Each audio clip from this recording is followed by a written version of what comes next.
Okay, so we will be kicking off from Abuja this morning. Okay. Thank you, Chamberlain. We have with us Mr. Akinrogun Alaba Yusuf, who's a public relations practitioner and communications strategist. You're welcome to Sunrise Daily this morning. Thank you very much. I'm a chief. Thank you. Well, you have seen the report released by TI. I'm sure that report, I don't know, did it come as a surprise to you in any way? Not at all. Not at all. Why? When they call us third world country, we accept. When they say we're the center point for corruption, poverty in the world, we accept it. When we drop on FIFA ranking, we accept. So they all go together. So because, no, in actual fact, when you look at it, the word transparency, if you go to elementary school, you talk about water. The water is odorless, is colorless. It is transparent. So if you take... That's good, clean water. Yeah, good, clean water. That's good water.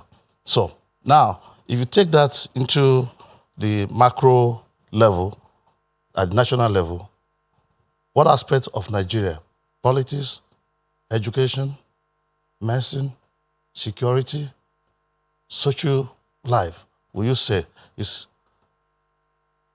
pure and colorless? We put color, we see ourselves as victims in most cases. Yeah, the idea, we've always known that things are opaque. Well, the idea is that we should improve as time goes by. I mean, every government has come in with the promise of trying to improve things. So when you find out that your ranking is deepened instead of improving, there are questions as to, is that really what is happening, or that's the perception that people are getting in spite of what it is that you're doing? In public relations, perception matters a lot. And many times, perception is also reality. They say there's no smoke without fire. Every Nigerian, if you're to check your pocket in the last 4 or 5 years, we know that it has dipped. How do you feel that? If you go to the market, I mean, talking about your savings, bank account or whatever, if you go to the market, the price of rice, price of this, everything has gone up, inflation. Now, anywhere you go to anywhere, park your car. Somebody's waiting, oh, guy, are you going? Anybody render a simple service to you, collect something. If you don't give, it looks as if you are out of this world, an alien. So these are the things they're talking about. I understand the idea of saying Transparency International is not collecting data by themselves. I used to consult for ECOWAS, and I know on early warning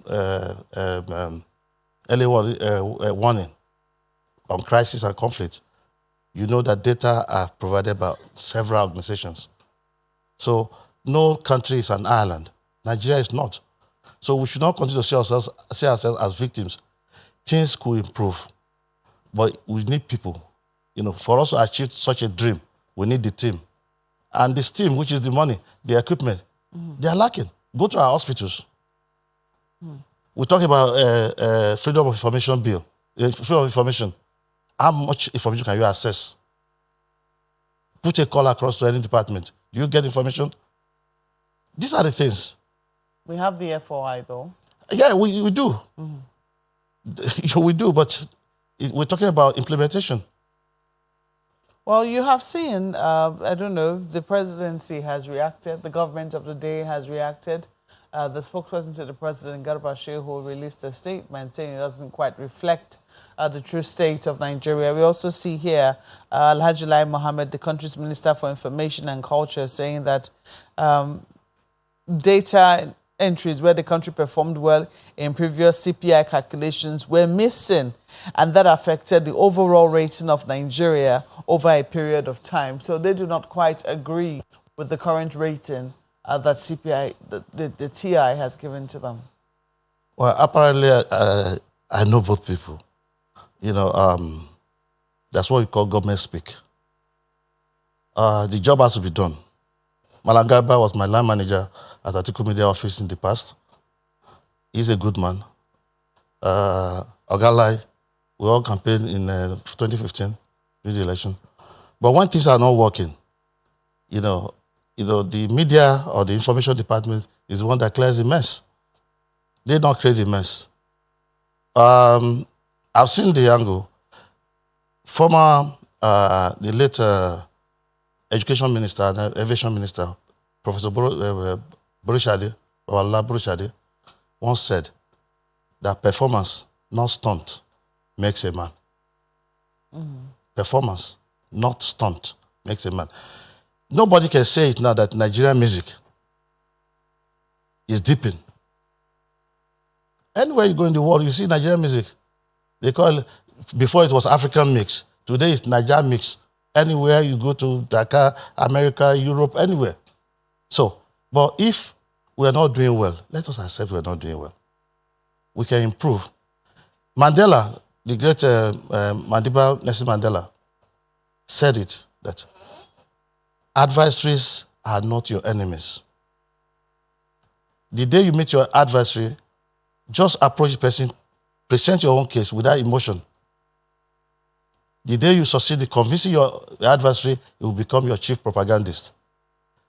I read the report, the statement by Malagaba Shehu, that the technical committee is analyzing the data and the source of Transparency International's report. Well, I don't know how long that would take to present, but when they present it to us to see, but how many Nigerians will believe government? You see, there's an African proverb of Yoruba origin that says two people do not benefit from a single lie. If the person you are lying to does not understand it, the person that lies knows his lie. And one of Ian Fleming's book, Adley Chase, he says you need a cover-up to cover up a cover-up. And that's what we're doing. And it's not good in public relations. It's not good for public perception. It looks like, the media has also been blamed here. It talks about under-reporting of the ongoing corruption reduction measures of the government, that a number of efforts were being made on the part of government to curb corruption in the country. So it's not like as if they do not acknowledge that there is corruption.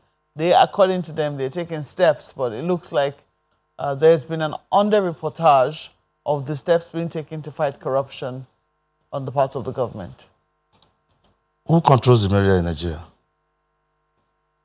The Broadcasting Commission and the rest. Who controls it? It's not government. When the recent history of America, when a particular president said all media is fake news, they are fake news. But today we know who's fake. We should try to, the media always get the problem, the flack, because the media is not giving the adequate recognition. And because there's not enough money, there's not enough power here, where we talk about media. You won't say Sky News is, or the Sky or whatever, or CNN or the rest of them, that they're under-reporting you. You create the news, push it. Media is looking for the news. But media is also looking for facts. So how many times have you interviewed people and they say, I was quoted out of context? We have allowed for that for too long. For too long we have allowed for that. It shouldn't be. The fact remains that we have become the butt of jokes. That even a unborn child, that you go to, they are being allocated to countries. You are going to America, you are going to this, and they say you go to Nigeria. The guy says, I don't want to come out here, please. That doesn't mean we are bad. We have a lot of good in us. We just need to harness our resources. But though, I mean, let's move away from this TI report, which, we will still bring it in. But I want to find out from you your own honest assessment of the government anti-corruption. I can imagine how government feels. I mean, especially the government of President Muhammadu Buhari that was elected on the platform of fighting corruption, security, and improving the economy. And yet it would seem that we've been undulating on this TI's index, not making any real progress, so to speak. And then, lately, deeping really low to 149. I think the lowest we've seen since 2013. If that is the situation, what do you think we're doing wrong? I mean, what major measure do you think we need to take to improve greatly on Transparency International's rating? My sister, do we need Transparency International to tell us how to do things right? Actually, Transparency International was set up in order to monitor government. So we don't need them to tell us how to do things right. Yes, but I'm saying back home, back to basics. Yes. From our homes. From our homes. Is it not corruption when you tell people to bring 10 million naira to buy form or 40 million naira to buy form before you can be going to to hold political office? You have already shut out the professors. Do you understand? Is that not corruption? Is it not corruption when they tell you, oh, it's not for the highest bidder, it's not for this and that? If the best of us cannot govern us, then we're in trouble. So when you get in schools, when you tell that if you don't buy my handout, you will not pass exam. If you don't come to my office or come to my hotel, you won't pass exam. What is that? Are we being transparent? So it's not an issue of a Transparency International. We keep blaming foreigners for our woes. Not a question of blaming. So at the end of the day, what Transparency International we have not done well. We are not doing well. Exactly. What do we need to do? What we need to do, I just say, first and foremost, we need to go back to base. We need to do a mindset reset to acquire skill set for accountability. We are not accountable. And in a situation where people are trying to do things right, and you punish them for doing the right things. Has that happened in our public? It happens a lot. I'm not talking about government now. Yes. Do you go to the university campus, somebody that's reading, you must have heard the word effico before. That is, somebody that is studying is an effico. Why are you in school if you're not studying? But the majority of the guys or girls are looking for expo. Easy way out. If you say we are transparent, our federal character system, is it transparent? When somebody from Imo State or one particular section of the country scores a particular a grade and cannot enter same school, and somebody with lower grade enters the school, much later the person is ahead of you. It happens to us in several places. I've seen a junior colleague telling me that, Oga, you are the people that go abroad, that this and that, this and that. But you guys are book people. But we are meant to lead you. Excuse me? So, it was not his making. It's a sort of indoctrination. So, these are the things we need to take out. Like I said, my boss, Malagarba is my boss. Was my immediate line manager at Atiku Media Office.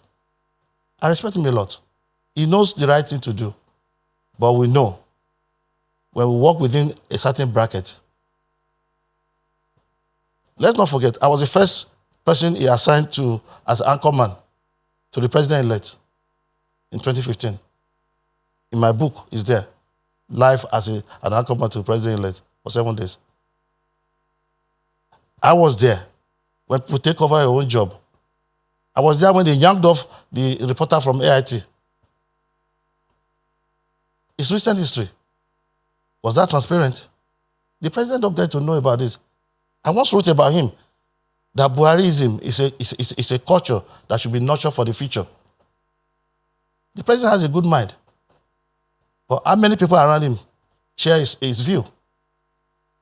We cannot blame government. We are all government. But government must be inclusive.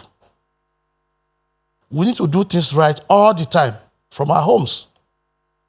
How many of us impact the right knowledge in our people? Children go to nursery school, we send cake to the teacher so that the child will not fail. We move to say, my son has graduated at the age of 14. I've seen a medical doctor at 19. When he had measles, he thought it was witchcraft because he was serving in the village. He had the certificate, he was qualified, but psychologically, he was not matured. These are the things. Are we transparent about these things? We cancel out A-levels, we cancel out technical colleges. Nobody wants to work with their hands anymore. In England, you know, you must do your A-levels. If you cannot pass your A-levels, you become an apprentice. The apprentice who make all these chairs, they make more money than the graduates. You can't just wake up and become a prime minister in England. In UK, we know it. We need to repackage our education system. We no longer do history. So we need transparency has to do with what is right. Well, history has now been introduced in schools. Well, I'm just wondering, remember that time when, shortly after the government entered, I think it was shortly after 2015, must have been maybe 2017 or thereabout, between 2016 and 2017, when there was a campaign, Change Begins With Me, and then there was a pushback. Do you think that we missed an opportunity there where, the government was trying to tell all Nigerians that we were all government, but people were saying, government, the change has to start with you. I mean, you promised us change, and we haven't seen much of the changes. Was there a missed opportunity for at least a robust conversation at that particular point in time, rather than the blame shifting we saw? You see, the thing is that for any dream to work, there must be a team. And that stream of success must be steamed, energized. Immediately after the campaign, what happened to most of the committees set up for the campaign? There was not a handshake to a lot of the campaigners that, okay, you did well, okay, with this and that. Everybody just like that. You saw people protesting. Those people, we say this firewood is bad. You take it off the fire. This one is bad. You take it, it's smoking. Take it out. How many will be left to cook? That's what we have seen. At a point, the party in government was no longer in charge. And everybody was just looking up to the president. What can the president alone do? Today, go into the party and check. Check the party and see where are the Oyeguns of this world? Where are the Onis of this world? Where are so many people of this world in that party? But the fact still remains that no matter whoever is in government, people should support. But the government, people in government should seek advice. You see a situation where people say, winner takes all, we are this, and people see you as enemy. It is not right. Well, I don't know if our next guest is going to share a perspective, but we'll see how matters eventually pan out. Whether there will be any major changes, even as we'll be expecting what will happen the following year. We have to thank you so much for sharing your thoughts with us. Mr. Akinrogun Alaba Yusuf is a public relations practitioner and communication strategist. Thank you so much for coming on Sunrise today this morning. Thank you for the opportunity, and good morning, Nigerians. Our country will be better. We say amen to that. Well, it's back now to you, gentlemen. Well, yes, indeed, we all want it to be better. But now we do have Mr. Garba Shero, Senior Special Assistant to the President on Media and Publicity, joining us from Dara. Good morning, and thank you for joining us today on the program. Well, if you could just start off from part of his response is that he thinks that government's response to Transparency International's report is more emotional than perhaps factual. What do you say to that? Well, thank you for giving us the opportunity. And I want to say that the response was measured. And it was an interim response. And as Alaba himself has said in his session, yes, a more detailed discussion is going on. It is being escalated to the level of the vice president. Possibly Tuesday or Thursday, all of the anti-corruption agencies will come. We are not an arrogant administration. So we want to listen. And if there are things that are going wrong, we want to correct them. But we feel strongly that if there are things that we do right, they should be acknowledged. I think this is our only problem with the report. Well, why do you think then people are of that impression that it is an arrogant administration?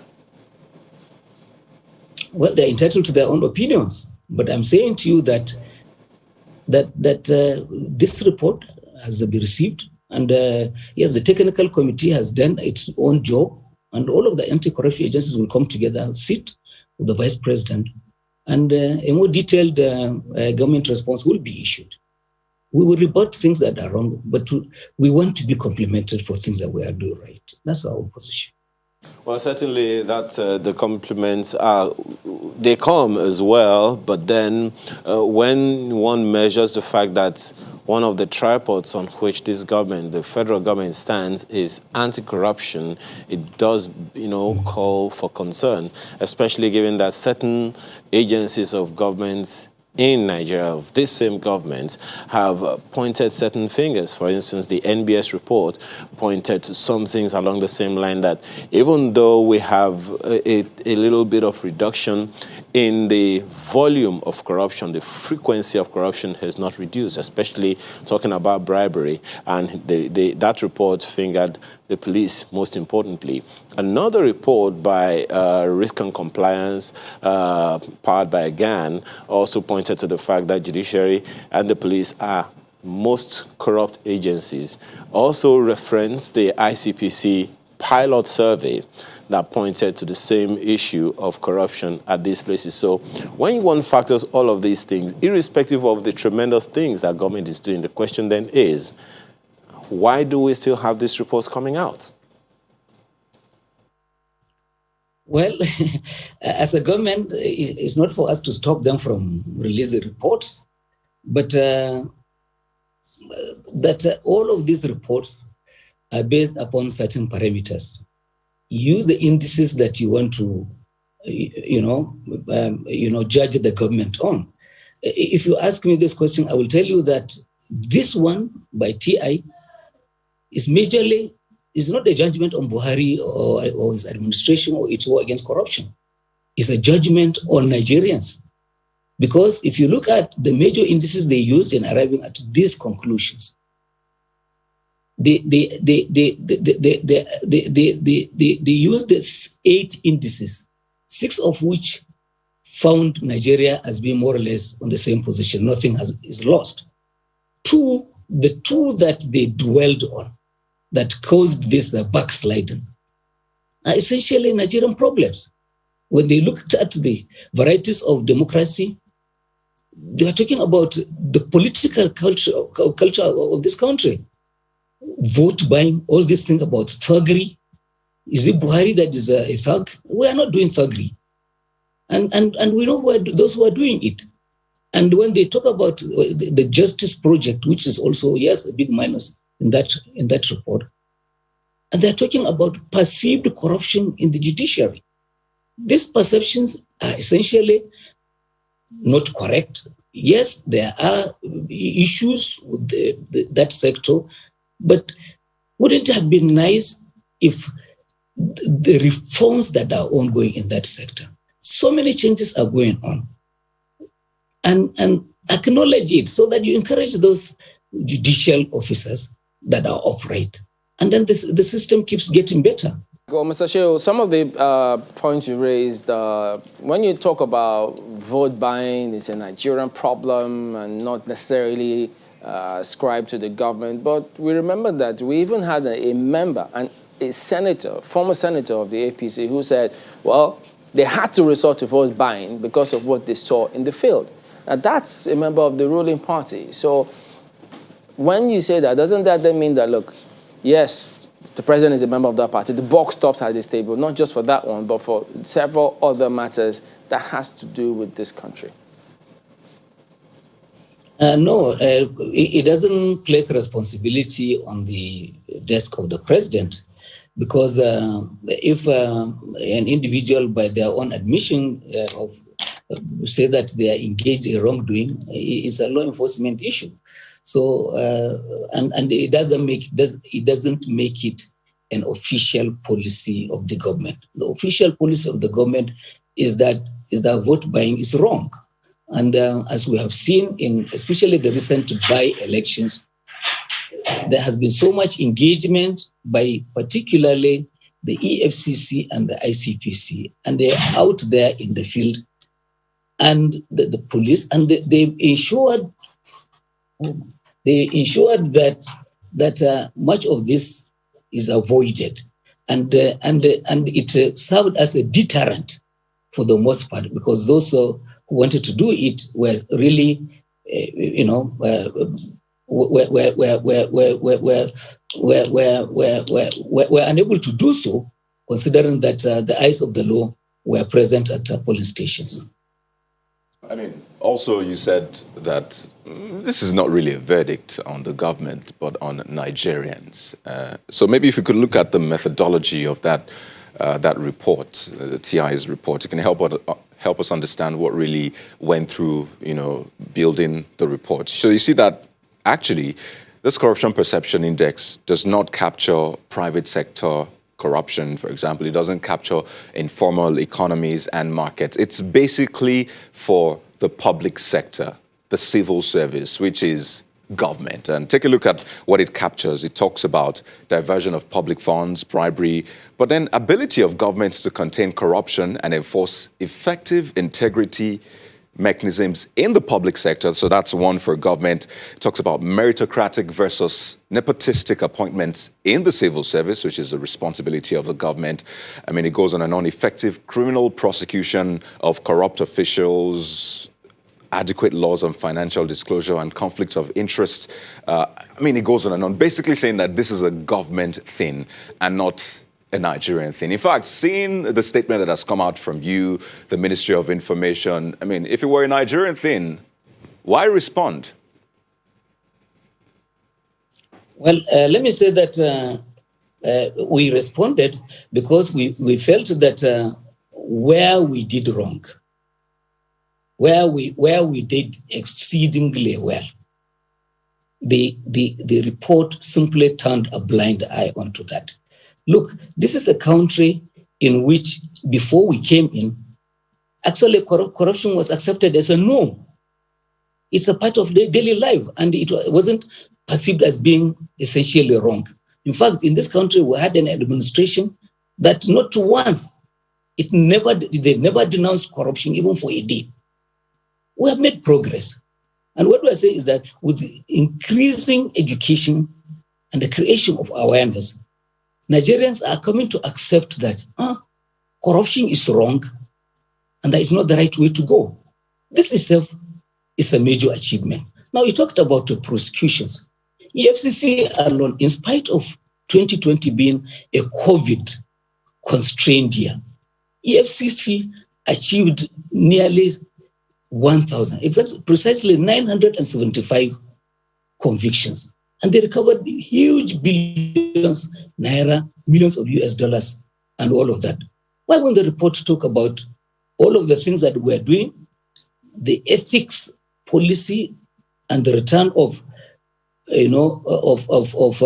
by the ICPC, the energization of the public, the code of conduct, and the policy of ethnic reorientation? All of these things are going on.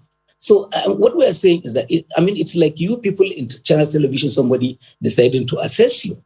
Okay, let's accept that you people are doing very well. Talk shows, excellent, news, business. So we want to assess, but we want to use the clinic in their facility. How well is it doing? And then they go on to say, okay, what of the admin and environmental issues? So core values, core issues on which your credibility rests are ignored. And then they just dwell on filial matters and pass damning judgments. This is our concern. They talked about several issues. Some even talked about the points that the First Lady raised, at the point in terms of how much has been allocated to the hospital and the villa, how they can't get certain facilities or certain basic things in spite of how much has been allocated there. But T.I., I mean, when we had him, he also mentioned that, for instance, where are the seized, whatever has been recovered by the EFCC, you can't find any record or any of such things. So he just thinks that they're looting the looted funds. No, that cannot be said of an administration that has instituted the TSA, into which all government revenues go into. It happened before in the past, so Nigerians have reason to be suspicious of their governments.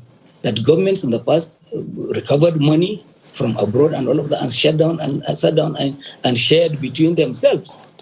That can no longer happen under this present dispensation. And for all to know, nobody, Minister of Information or one else, nobody is saying that the war against corruption is concluded. It's not over. It's an ongoing process. But the thing is that landmarks have been achieved, and let's accept that progress is being made, and then reinforce those elements. And where we are not, we are backsliding. For instance, we are concerned that, as a matter of fact, all of the things about the decline in the rule of law and the justice sector is just to punish this country, the administration, for NSAS. Nothing more than the fact that they are claiming that excessive force had been used against. But otherwise, what is new in that part that has not been said before? Well, Mr. Shehu, I didn't quite get the part about the judicial system and NSAS, because I was trying to see the correlation between both, especially in the context of this CPI, which we are discussing. So do you want to clarify? Yeah, there's this section dealing with the pandemic backsliding. And, of course, assessing the government in its response on the enforcement of the enforcement of controls or the mechanism for regulating the COVID-19. And yes, assertion is there that excessive force had been used, and that again essentially brought down the rating of the administration.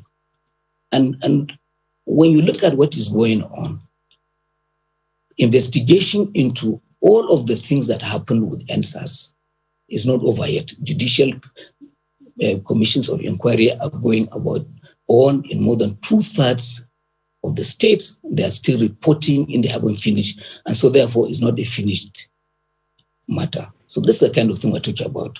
Okay, because it sounded as though you were saying the security agencies were basically deployed to enforce COVID-19 regulations. I'm not sure if I got it clearly, but I mean, like you said, these cases are before the panels. But back to where I started from, because you said that this, this index really is not a verdict on the government, but on the Nigerian people. But so far, you seem to be saying, well, indeed, it's a verdict on the government, because clearly, when you look at the methodology and the parameters, it's a government thing. It is a public sector thing. So again, do you say that this is a verdict on the Nigerian people? Because if you look at it, even the private sector and informal sector, where you have a lot of Nigerians, really was not captured. So essentially, are you agreeing that this is a verdict on the government?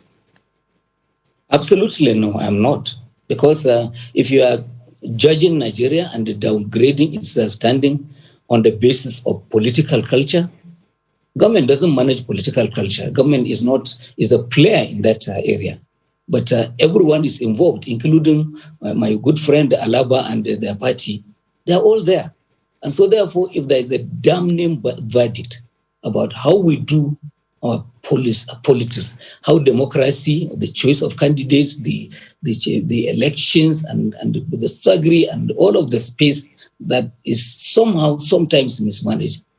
Mr. Shehu, Pardon me, I just read the methodology for you, and clearly it talks about ability of government to contain corruption and enforce effective integrity mechanisms in the public sector. So these are the questions they put out to the 8 sources, which include the World Economic Forum, EOS, the World Justice Project Rule of Law Index, the World Bank CPIA, and others. These were the questions they structured and put to them about the public service, which is largely governed by the government. I mean, I could go on and on. It talks about meritocratic versus nepotistic appointments in the civil service. This is a government thing, Mr. Shehu. Why does it seem like you're shifting responsibility to Nigerians when it's something you're meant to tackle squarely? Because this is a government that is sincere and honest, because this is a government that, for instance, the ICPC, which is under the government, controlled by the government, and you cited it earlier on, they did an experience survey in which they pointed at areas in which there are concerns that corruption may come into play, may happen, or threatens to happen. The point is that, which is even more credible, the experience survey, which is the real fieldwork that we are doing, or somebody who is doing a perception survey. I mean, when you get people to sit down and write reports, and including, with all due respect, my colleague Alaba, who just sat with you a while ago, people sit down to just reel out grievances. Now, the thing is that, look at what we're doing. We're strengthening audit in the system of government. This is a government that to the 54,000 ghost workers in the public service, 200 billion naira saved, money in trillions of naira recovered. Look at what is 14 trillion in the TSA. So what are we doing? Some of this money recovered from accounts. An organization had up to 260 bank accounts.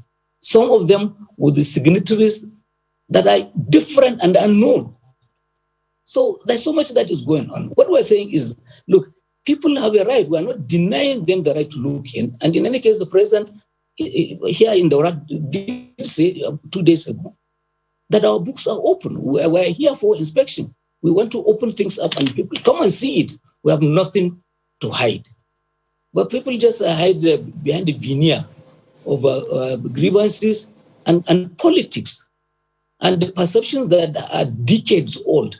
I think that they need a new set of eyes to look at the facts as they unfold. Anti-corruption war is not static in this country. It's going on. It is on course. It is not derailing. In July 2017, following a Freedom of Information suit that was brought before the court, a federal high court in Lagos ordered that the federal government, without any delay, immediately make public the names of high-ranking public officials from whom public funds were recovered, the circumstances under which funds were recovered, as well as the exact amount of funds recovered from those officials. Has this been complied with? I'm not sure I can give you this answer, but what I can tell you is that I'm also aware that the Minister of Information, Alhaji Mohammed, had reeled out a number of names at some point. And if my sense is correct, he's still in court because he has been sued for naming names. So this is the country in which we live. Okay, but is there anywhere that if any Nigerian goes to now, they can get details of proceeds that have been recovered, at least by the AFCC? Even if they don't name names. I want to believe that the EFCC themselves, the EFCC should be able, because they are under accounts. And I remember that at some point, the president did call them up to say, make it public. And I think they did make public what they had collected at those times. I am not sure there's anything to hide from that. All of the things that are coming in, including money from abroad, as we are aware, money is being tied specifically to projects that are ongoing in the country. And these are there to be seen. But that was part of the reason why the quote-unquote, the offenses that the former AFCC boss was said to have committed while he appeared before that panel that were investigating him. They also said that proceeds of crime were being relooted. They didn't have records or details, and then they wanted to set up something to ensure that that doesn't happen. So if that happened, why were they doing all of that in the first place? Well, this then tells you that the war against corruption by President Buhari is no respecter of any person or institution. Is that it was not done at the time? Because the process you say has been listed was not listed. Oh, what had disappeared under the chairman Magu? Are you saying that it was not listed, or what are you saying? What I'm saying is that when you say that they had complied or they had listed certain things, what that investigation was trying to achieve is that, or point out to Nigerians, is that the processes, the funds there was a lot of shady things going on. It was not transparent as many people were made to believe. Well, yes. Well, to the credit of the administration, that is why there is an investigation going on, and a judicial commission of inquiry set up. It then tells you that there is no plan on the part of the administration to cover things up. These results will come out. The outcome of the investigation will be made public, and justice will take its course. So when is that going to be made public? Well, we thought they submitted the report a long time ago. Yes, I'm aware that the recommendations are wide-ranging. Not only do they pertain to the issues of the former chairman or the suspended chairman, but also the fact that they seek to introduce major reforms in the anti-corruption law and the organization and the character of the war that is going on. So they are wide-ranging. And there's a government committee, I'm aware, that is working on the white paper that would obviously be released by the administration. But just before I ask my question, Mr. Garba, are you saying that the former chairman is a former chairman and not just a suspended chairman? Which one is he? Former No, I did chairman? I corrected myself. I said suspended chairman. Okay.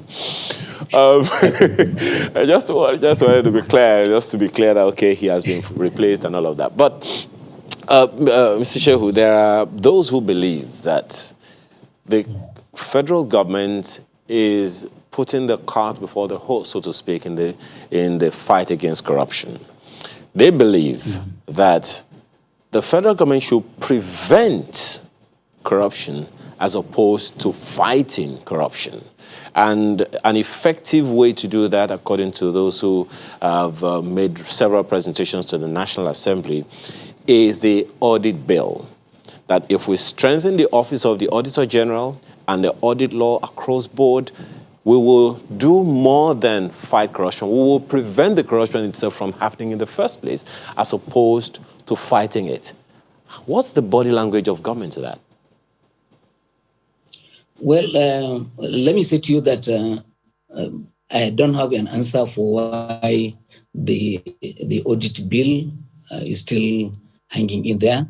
I wish I knew. I would have asked before I came on board. However, yes, I truly agree, and I'm aware that in many countries, Botswana, Kenya, the Auditor General's office strengthened has really worked as a big tool, in the fight against corruption. But it is then, because that bill has not been signed, does not suggest that prevention of corruption is not going on. And in fact, the major focus of the war against corruption by President Muhammadu Buhari has been on prevention and the building of integrity, system in these institutions that are working against corruption. And look at the massive public education going on. ICPC is doing their own, EFCC, they are doing on radio, on TV, dramas, everywhere. So this is why we're able to say that we have achieved so much. In addition to recoveries and high-profile prosecutions, what this government has done that others hadn't done is, in fact, to change public perception of corruption. Nigerians, now, majorly, most Nigerians believe that it is wrong. This was not the case in the past. Corruption was accepted as being normative. It was part of your daily life. Now people ask questions. If they stop you and say, give me this, you say, no, why would I give? We see these things on videos that circulate on WhatsApp and all of that. So awareness against corruption has been raised, and we wish TI and others would focus on some of these elements rather than dwelling on all the grievances and perceptions that have been there decades long. You know, so some of what you've said today on the program is that the government is a listening government. They're not an arrogant government. The books are open. But, you know, the dailies are reporting today that the president is going to appoint a new police boss. There's been different comments in different quarters saying, well, the Southeast has been left out in some of those key appointments in security. So is the government going to appoint an IGP from the Southeast extraction, perhaps to change any perception of nepotistic appointments? Chambali, let me say that the language that is being used is that there should be an Igbo service chief. And this is a country with more than 250 ethnic groups. If you are going to appoint a service chief from every ethnic group in this country, you are going to have more than 250 inspectors general of police, 250 chief of army staff, 250 chief of naval staff. It's not going to work like that. And they have their own systems. They have their own systems of producing leadership. If we say that we are going to use ethnicity or region as the basis, then we have lost it. This is about law and order. It's not about ethnic identity. I think that Nigeria this country finished with the tribalism in the 1960s. Why are we back to it now? Well, I thought there's something called federal character in our laws to ensure that every region is, as they say in politics, carried along or has a sense of belonging.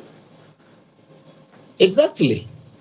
But if you have three positions, look at what happened with the service chiefs that's appointed now. 2 from the south, 2 from the north.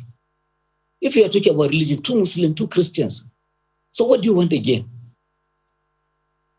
Well, the other part of that question is about the police boss. And as you heard, the dailies are reporting that the president is to appoint a new police boss. Yes, he has appointed service chiefs. Well, the National Assembly is meant to validate, in some sense, those appointments. But regarding the police boss, what is the state? Is the president thinking of appointing a new police boss?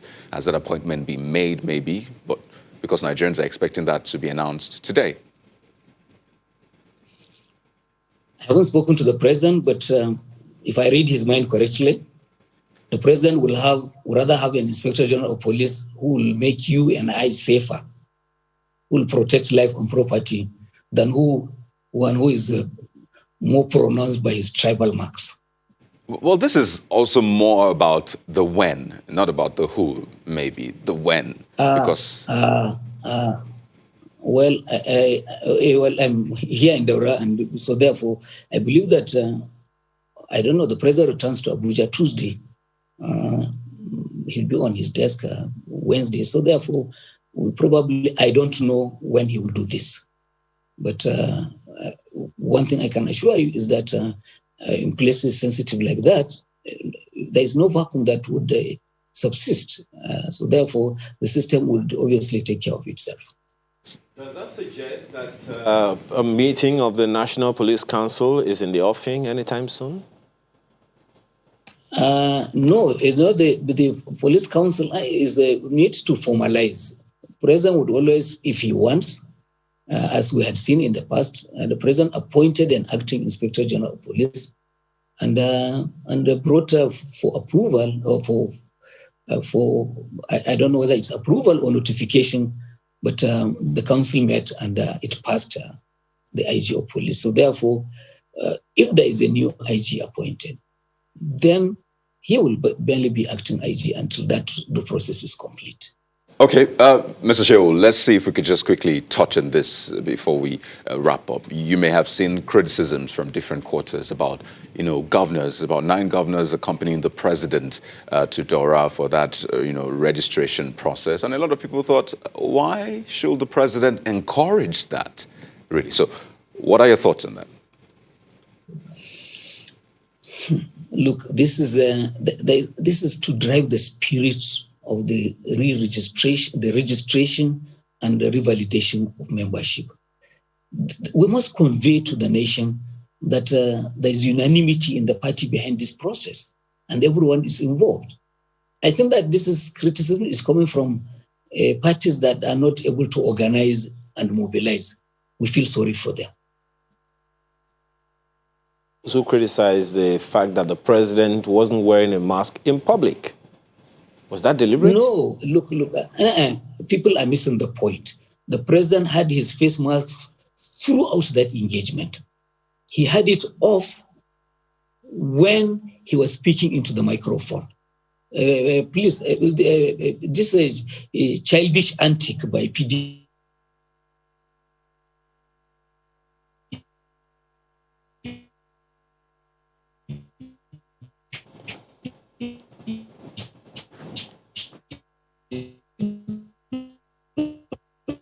The connection is just gone bad. But we do appreciate your perspective this morning, Mr. Garba Shehu, Senior Special Assistant to the President on Media and Publicity. Thank you very much indeed for your perspective. So you heard some of those issues that he has responded to. But we will be back in just a moment. Remember the visit by service chiefs to Maiduguri. We'll talk about that next. Stay with us.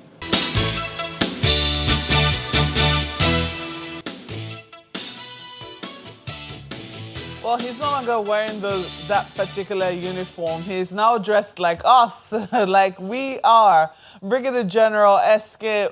Usman, retired, is our next guest, and we're taking a look at the service chiefs, of course, the appointment of the new service chiefs, and their recent visit to Borno to see what is happening with the insurgency and be briefed. Well, General, they say they never retire. You're welcome to Sunrise Daily this morning. Thank you so much, and good to see you after such a long time. Indeed. Yeah. Good to see you as well. You look very well rested. It looks like you're happy to be out of service, so to speak. Yeah, we thank God, really. Oh, well. Well, they have work ahead of them. Yes, you're out of service, but those in service still have a lot of work to be done. The insurgency now has been on for well over a decade, and alongside that, new security problems continue to spring up that looks like they're overwhelming the traditional internal security agencies or security agencies that are meant for internal security operations. And the army increasingly, or should I say the military increasingly has to be involved in some of these operations. At least people look to them to help to solve them. Farmer herders crisis is one of them. Kidnapping and banditry, which seems to be on a run, is another. And then, in addition to that, this long-drawn conflict, which is now becoming, producing many more children, so to speak. What are your thoughts, first, with the appointment of the new service chiefs? Do you think these are square pegs and square holes, or do you think, from the antecedents, maybe we've just done a change for the sake of change? Yeah, I think you rightly describe it as square pegs in a round hole. The military, as it is, before or on getting to the rank of a colonel or its equivalent, definitely you must have been known in the military cycle either by name or by reputation. And these are tested, seasoned, and well-experienced senior military officers that have been trusted with this responsibility. And first and foremost, I would like to congratulate them for being found worthy of this onerous responsibility at this critical point of our national history, and also congratulate their predecessors for meritorious service to the fatherland. But by and large, if you look at it, starting from the new Chief of Defense Staff, everybody knows and attests to the fact that he's a well-experienced senior officer, and who the way you see him in the morning, that is how you will see him afternoon and evening, who has consistently been hardworking and dedicated. And that is why he has been trusted with so many responsibilities. He was at one point the theater commander, Operation Lafia Dole, force commander of multinational joint task force, and of course chief of training and operations of at the defense headquarters.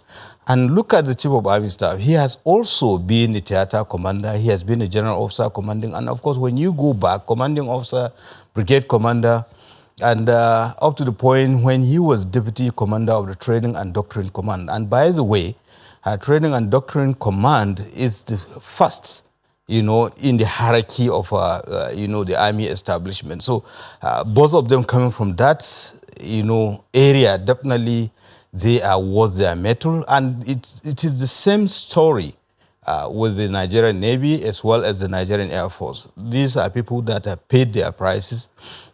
And if you look at, even at the younger days, at the rank of majors, captains, they had been involved in Liberia, Sierra Leone, and of course, Bakassi, talk less of the Operation Lafia Dole that we are having now. So, honestly, it's a wonderful, choice that we only wish them well, and hope they will discharge their duties creditably and, through consolidation of what has been achieved thus far. Indeed. Oh, well, you have spoken glowingly about who they are. However, do you think that for the fact that this gentleman, especially the Chief of Defense Staff and the Chief of Army Staff, have both at some point been at the helm of Operation Lafia Dole, do you see any point where they could differ? And, there's traditionally sometimes rivalry within the different arms of the military. Do you see a situation whereby they continue to work in silos rather than the defense, being the body to coordinate, so to speak, synergy amongst the three major arms of the armed forces? Definitely. What I want you to understand is that General Irabo is somebody that is a tested leader, a team player, and you can see it right from the appointment. Some people do not even understand. Over the weekend, these service chiefs, under the auspices of the new Chief of Defense Staff, have had series of meetings before moving to the theater. So you can understand the renewed vigor and the desire to succeed. And I'm sure he is going to provide the desired leadership in terms of harmonization of efforts and command, and giving, exemplary leadership that all will key into.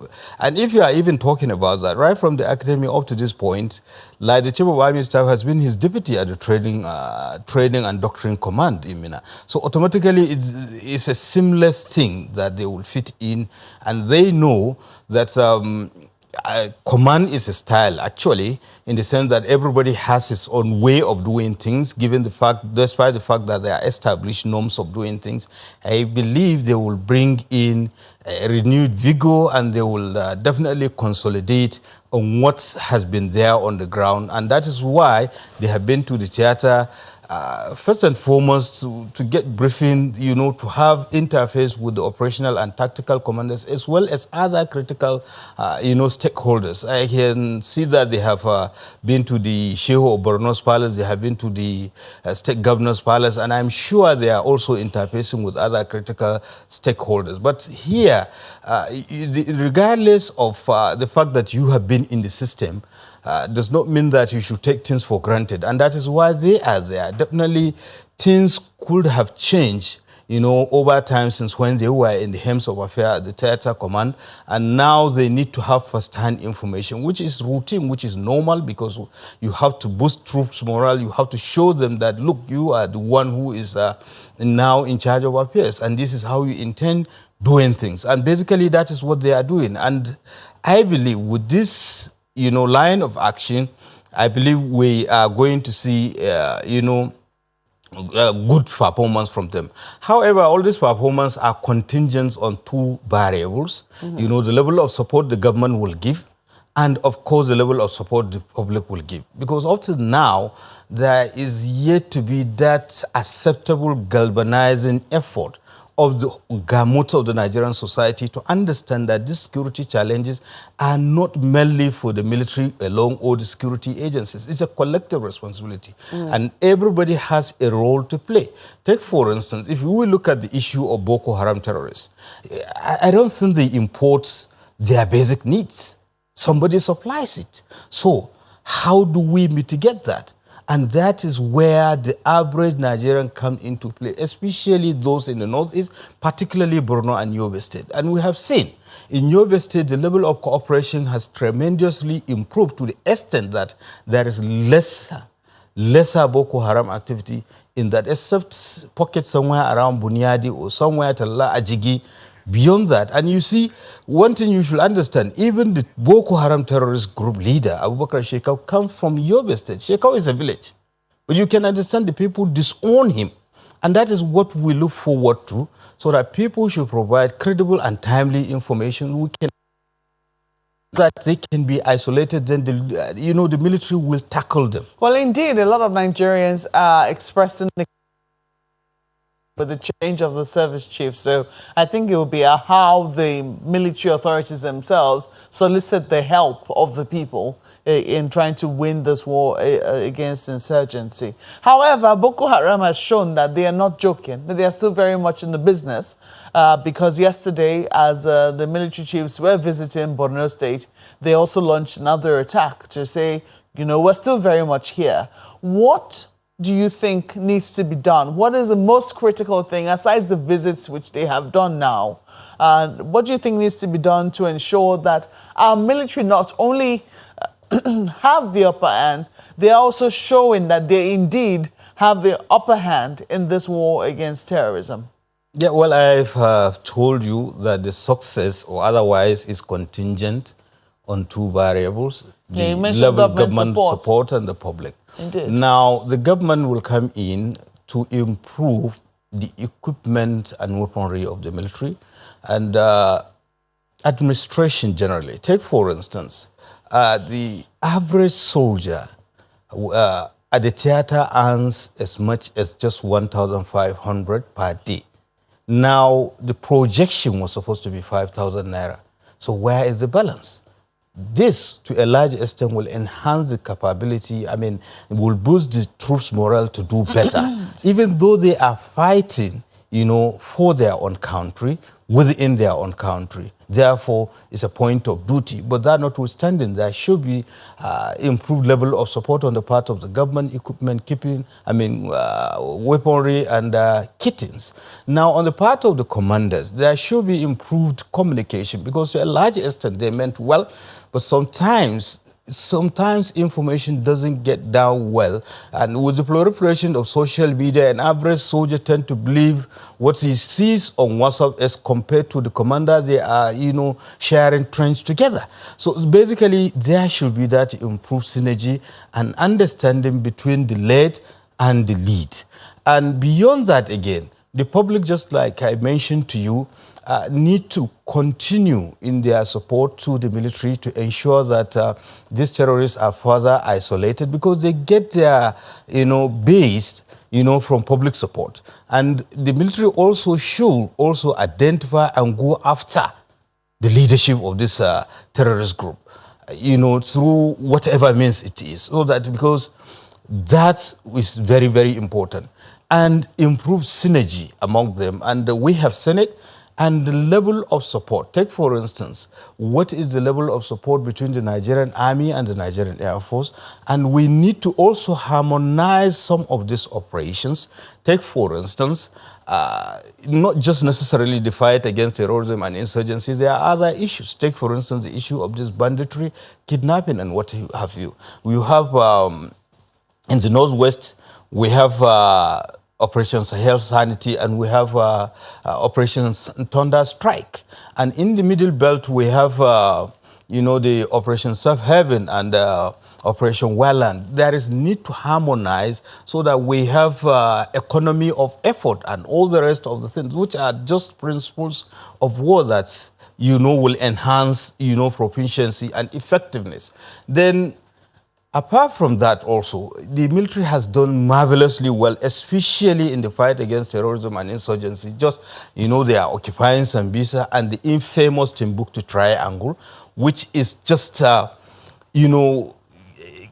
it's more or less like the war is at the brink of an end. So for whatever reason, they should consolidate on that to ensure that they hold ground and move further. That in the next quarter, for instance, we should see them moving to clear the remnants of these terrorists within Lake Chad region.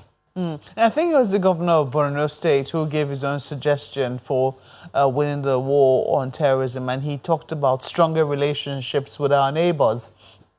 How big a factor do you think that is in, in really strangling the hold that the terrorists have on the northeast and seem to be spreading into parts of the northwest? It is very important, and as you can see, way back 2015, the president embarked on diplomatic shuttle and, heavy investment in the multinational joint task force and, neighboring countries, namely Chad, Niger Republic, Cameroon, and even Benin Republic.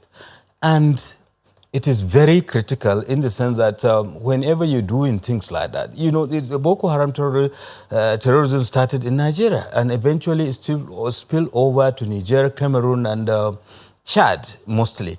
And when they had this nonchalant attitude, they had bases there. But when there was improved cooperation and understanding, they had no bases anymore.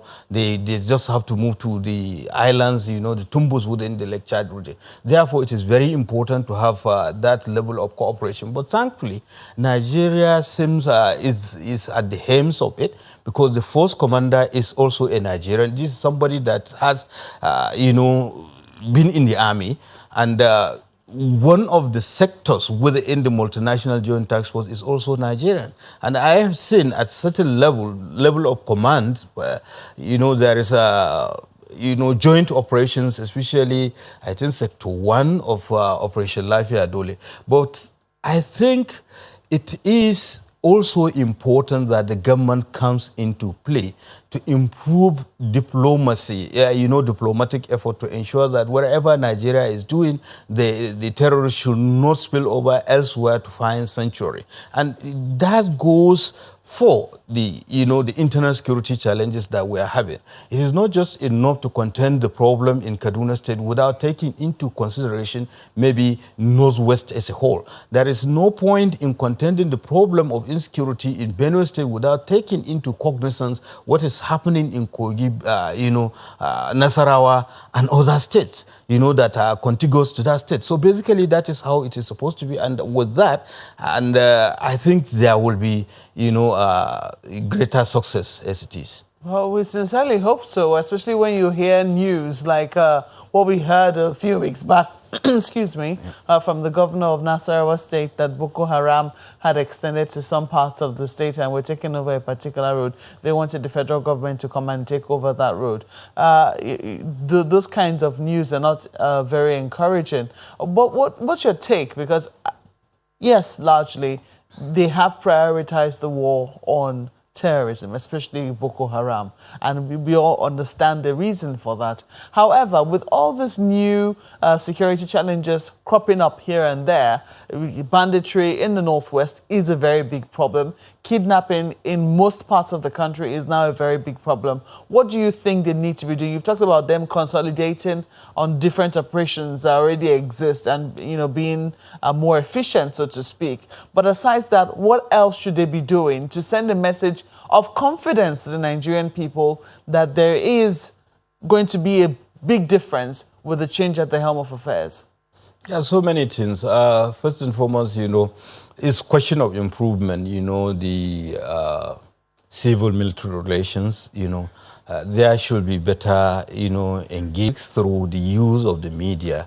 And apart from that, also, there are other, civil-military activities quick impact projects and what have you, so that the average Nigerian will have a fair sense of belonging. That indeed the military is not all about coercion, they have the other side of it. And I always mention that whatever they are going to do is contingent on the level of support from the government and members of the public. And the public cannot give that support if they do not see that really the military is up and doing and they are there for them. And I think they are doing the right thing by, engaging critical stakeholders, opinion, be it the political leaders. Take, for instance, what is happening now in Borno, talking with the state governor, and of course, traditional rulers, the Shehu of Borno. And I believe it's an ongoing thing, and continuously it will go on up to other regions or parts of the country. And beyond that, I know that they will bring in their wealth of experience. Take, for instance, General Irabo has been media friendly. We all know that. And of course, General Atahiru had at one point been the director of Army Public Relations. So they understand the essence of communication to the public, and including communicating to these soldiers to ensure, again, that they monitor, they evaluate things that, ensure that they go down to the ladder. It is not that as if things are not being done. They are being done, but they should, get down to the level that an average soldier will have the benefit and will understand. And beyond that, again, they have to think of improving the welfare of troops, to ensure that wherever that is entitled, they are entitled to is given as at when due, even though this to a large extent is also contingent on the level of the support the government gives. There are so many competing things, and things are hard now, but they should ensure that, the military is given topmost priority, especially those at the theater and other operational areas, so that they will concentrate more. And in any case, again, there should be, continuous, interface between the various commanders, so that the soldiers will have a sense of belonging, and they should understand the fact that they are fighting for the sake of humanity. They are fighting to preserve the territorial integrity of this country, that if at all they fail, their families elsewhere, anywhere in the country, might not also be safe. Right. So basically, if an average Boko Haram terrorist who cannot even afford a pair of slippers, because I've seen in several instances where you have a Boko Haram terrorist, one leg of the slippers is yellow, the other one is blue. If he can be so dogged, he can be so determined, on a useless cause, so to speak, because, if he could be so, courageous enough, I see no reason why the average soldier should not double that effort also. Well, it's a fine place to leave it. You should know. You've been in the service. We have to thank you so much for sharing your thoughts with us this morning. Retired Brigadier General Sani Usman is former Army officer and former Director, Army Public Relations. And he's been speaking to us here in our Abuja studios. Thank you so much for coming on Sunrise Daily once again. Thank you so much for having me. It's back now to you, Chamberlain. We're hoping to get Chris Lems to give us some updates from the bridge, but I guess we'll do that. Hope to do that soon. But in the meantime, you got a message or two? Well, clearly there's been a lot of conversation around our topics today. So let's begin with insecurity. And this is from Bethel Banigo, says that we need adequate security in Bonny Island. You thought we were going to say Borno State, but this is Bonny Island. As gunmen shot sporadically last night in Bonny Island. Details of event, he or she says, not available at the moment, but clearly this is a major source of concern for Bethel Banigo. Bonny Island. And that's instructive, Kade, because I just about a week or two ago, 2-3 weeks ago, there was this protest by residents of Bonny Island about sea piracy, the prevalence of sea piracy, and how that they don't have enough gunboats for private boat operators, and consequently trip between Port Harcourt and Bonny Island is usually fraught with a lot of dangers for people. Yeah. So that's on the one hand. And to hear this one now, especially at a time when Bonny Bodo Road is something that the federal government is considering for the first time to have a road as well in Port Harcourt to Bonny Island. If that kind of shooting is happening on Bonny Island now, I'm wondering what kind of security arrangements will be there, to help protect the people. Well, we'll find out, hopefully. Olagunju says, there's this saying, when the abnormal becomes normal, the normal becomes abnormal. Well, this, I would think, speaks of the current state of the polity in Nigeria. Well, there's a saying like that. She's telling me now. I don't know. Every day is a learning process for me. Well, Isioma has this one. I don't know if those in power now realize how bad their actions have made things in Nigeria. No need to spin it. If they are honest with themselves, they will see that Nigerians are in desperate need of massive help, an overhaul of the way things are presently. Markwe? And Daniel says, corruption is quite endemic in Nigeria, regrettably. The TI's Corruption Perception Index, unfortunately, is not a true reflection of its reality. I must concede to the federal government of Nigeria. You think he wanted to help them here? Listen to what he says. He says, it's just the tip of the iceberg. A verdict on the government primarily and must be viewed seriously by the federal government of Nigeria. That's what Daniel has to say. Well, Dari says, Transparency International's corruption report on Nigeria is no doubt the truth. I think the best way to move forward as a nation is to look inward when such reports are released to see how best one can improve on ourselves as a nation, and this must begin with efficient leadership style. You remember we did ask Mr. Shehu about, the news concerning governors accompanying the president to Katsina State. Okay, we need to jump on to Chris now. Oh, We've got goodness. him. Chris Williams on the Third Mainland Bridge. So, Chris, what is the situation at the moment?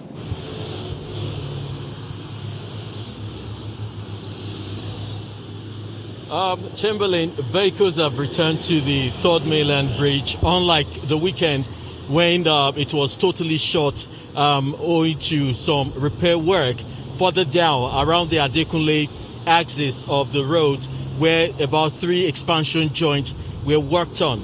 And because they didn't want any vibration, they had to close down the bridge totally. And that was a monster for a lot of Lagosians who came out on Saturday. It was a waste of energy, a waste of time because of the traffic situation. But this morning, we're back, though it's still partial. I'm sure a lot of people don't know that the bridge had been reopened partially, and that's why we don't have too many vehicles this morning for those going to the island. From midday, definitely, those returning from the island would have access to the bridge. But for now, work is still ongoing. Since July, the bridge was shut down for this maintenance. For a very long time, the bridge had not gotten the attention it is actually getting at this moment. And that is why Lagosians, they are ready to wait it out. They thought that by the end of January, the Third Mainland Bridge would be totally opened. But this is the first day of February. And they say that in 2 weeks' time, because I sounded out the controller works of the federal ministry, and he said in 2 weeks' time, definitely the bridge would be totally open. And I know Lagosians cannot wait to have this happen. They want to see the bridge open as soon as possible. Well, Chris, is there likely to be another partial closure for maybe beyond 24 hours? And what is the new date now they have to completely finish the work and open the bridge permanently?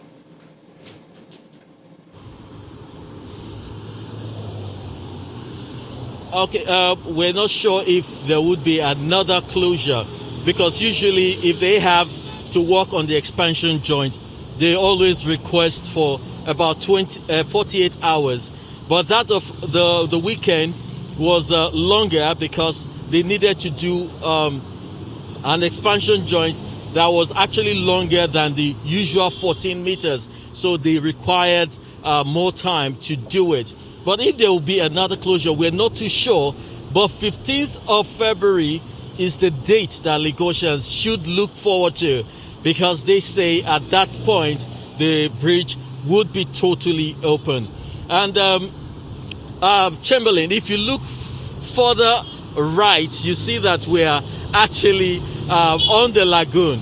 I've been trying to count. Just look at the vast lagoon that we have, and yet we are not making use of the waterways.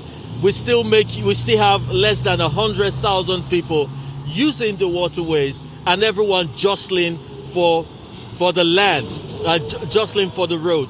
But I wish we can also expand the transportation to the waterways so more people would be able to use it, and then reduce the congestion or the gridlock on our road.